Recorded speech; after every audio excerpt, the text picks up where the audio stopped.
Je m'appelle Léonie Pondevie, je suis photographe et artiste visuelle, diplômée des Beaux-Arts de Lorient en 2020 et je suis membre du collectif Nouveaux Documents. Mon travail s'intéresse à la question de l'anthropisation. C'est le processus par lequel les humains transforment le territoire par leurs activités. J'ai une pratique de la photographie qui est plutôt sensorielle, plutôt instinctive. Mes projets partent d'une histoire entendue, d'un livre que j'ai pu lire, en tout cas d'une anecdote. Je vais me servir aussi beaucoup d'images qui ne m'appartiennent pas. Donc des archives ou scientifiques, ou familiales, ou beaucoup plus populaires. Je vais me raconter des histoires où le réel va s'entremêler quelque part avec mes propres fictions. À ma sortie d'école, j'ai entamé un projet qui s'appelle Givors est une île, que j'ai mené lors d'une résidence à Stimultania, qui est un pôle photographique basé à Givors et Strasbourg. Je suis partie à la rencontre des habitants pour les interroger sur leur relation avec le fleuve Rhône. Je pars avec cette idée que le territoire de Givors est aussi en aval de Lyon et de toute la zone pétrochimique qui se trouve juste après Lyon. Ce territoire a été pendant très longtemps pollué et donc complètement abandonné par les habitants qui, à l'époque, y pêchaient, y lavaient leur linge. À partir de ce constat, l'idée pour moi, ça a été de voir comment inviter les gens à retrouver du lien, à recréer des usages et un imaginaire autour de ce territoire.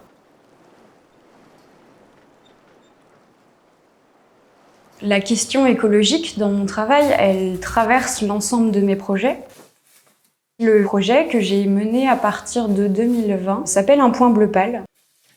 Ce travail puise son origine dans une photographie de la Terre qui a été prise par la NASA au tout début des années 90. C'est encore à ce jour la photographie la plus lointaine qu'on ait pu prendre de notre planète, à 6 milliards de kilomètres. Et je trouvais que c'était un bel écho à mon histoire familiale autour de mon père, qui depuis qu'il est tout petit note tous les jours la pluviométrie et les températures. Et ça, c'est quelque chose qu'il a hérité de son grand-père, qui était un paysan vraiment de l'agriculture vivrière dans le bocage vendéen. Et il a gardé, lui, cette passion sans travailler dans le monde agricole. Ça a toujours fait partie de sa vie. Il a 70 ans aujourd'hui et il continue de noter tous les jours ses relevés météorologiques. J'ai toujours grandi aussi avec cette idée que le climat que lui avait connu n'était plus le même que celui auquel on faisait face aujourd'hui. Ça m'a beaucoup questionnée et j'ai voulu pendant très longtemps réaliser un projet sur cette question du changement climatique sans savoir par quel bout prendre. Quelque part, cette thématique, elle donne aussi le vertige, elle est complexe et je voulais pas tomber dans quelque chose de trop manichéen. C'est un projet dans lequel j'utilise des archives, beaucoup, qui vont être à la fois des archives scientifiques, qui proviennent par exemple de l'Organisation mondiale de météorologie, mais aussi des images familiales. Donc on va retrouver des photographies de famille, de mon père enfant. Par exemple, mon père autour d'un bonhomme de neige dans la cour de récréation en Vendée. Ces images, elles me permettent aussi de replacer un contexte et de parler d'un rapport au vivant qui s'est complètement transformé au fil des années. Aujourd'hui aussi, quand on regarde la météorologie, on a perdu ce savoir d'observation des nuages, de sentir la pression atmosphérique sur sa peau. Aujourd'hui, on regarde son téléphone et ça nous permet de savoir. Il y a aussi une perte de suspense. Et ce projet, c'était vraiment une invitation à recréer du lien avec ces petites choses.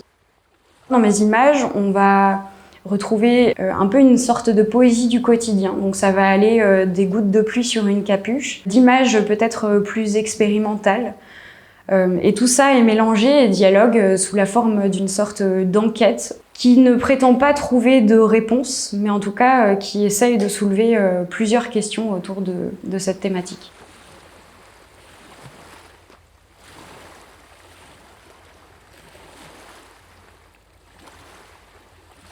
Dans ce projet, il y a une image qui s'appelle « Dans ce jour qui éclot bleu », qui est ce qu'on appelle une solarigraphie. En fait, c'est le principe du sténopé. Donc je vais placer un papier photosensible dans une boîte et je vais la laisser exposer, brûler par le soleil sur le temps d'une journée.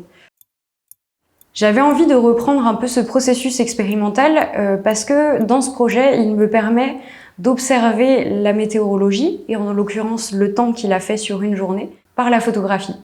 Et donc sur cette photographie, on a une nuance de bleu ou de cyan, et on a un tracé dans le ciel, qu'on distingue à peine être un ciel. Et en fait, ce tracé, c'est notre déplacement autour du Soleil. Dans ce tracé, on va trouver des manques qui vont correspondre au passage nuageux. Cette photographie, elle s'inscrit dans le projet, à la fois dans son côté expérimental, mais aussi dans cette invitation à prendre le temps.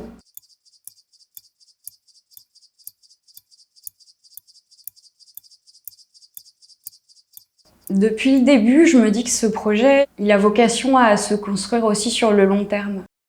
Ça me rappelle une conversation que j'avais eue avec mon père sur la plage qui me disait « tu me raconteras ». Quelque part, tu me raconteras la suite quand je ne serai plus là pour le voir. Et donc, j'envisage ce travail vraiment sur du long terme. Et en même temps, je pense qu'il y aura plusieurs chapitres. Et déjà, dans Un point bleu pâle, on va trouver quelques pistes de recherche qui sont effleurées, notamment toutes les questions qui a trait à la géo-ingénierie, c'est-à-dire toutes les techniques scientifiques qui visent à la manipulation du climat. Et donc cette question de la géo-ingénierie, elle est abordée notamment par une pièce qui s'appelle Cumulus 4691, qui est en fait un tirage sur coton que j'ai fait cristalliser dans du sel. Et le sel est une des particules qu'on va utiliser pour ensemencer les nuages, pour provoquer la pluie ou empêcher la grêle. Les cristaux vont se gorger d'eau et vont la restituer quand ils en seront trop pleins. J'aimais bien aussi cette idée que les pièces puissent être vivantes ou puissent avoir une certaine autonomie qui dépendrait de la météorologie ambiante.